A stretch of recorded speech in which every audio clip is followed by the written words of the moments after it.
कैसन बानी आप सब। स्वागत बा आप सबके SM2 लोकगीत चैनल पे। तो वीडियो के एंड तक बनल रही। वादा बाकी आप सबके देख के बहुत ही अच्छा लगी। तो हमनी के आज आप सबके बीच एगो झूमर गीत सुनाए जा।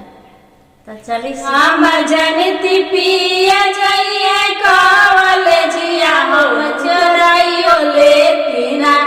हम चोराइयो लेतिना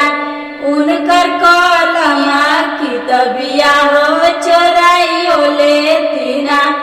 उनकर कलमा की तबिया हो चोराइयो लेतिना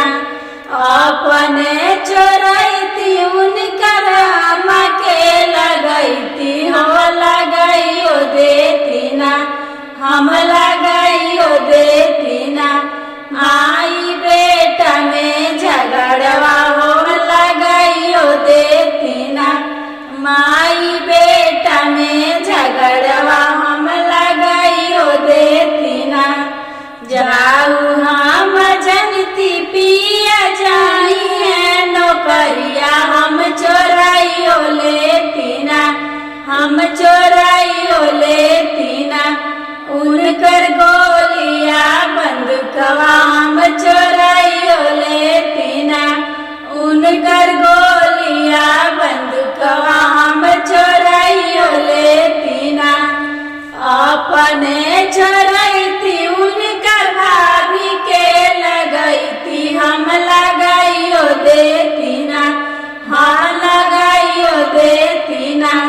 देवर भाभी में झगड़वा हम लगाइयो देतिना देवर भाभी में झगड़वा हम लगाइयो देतिना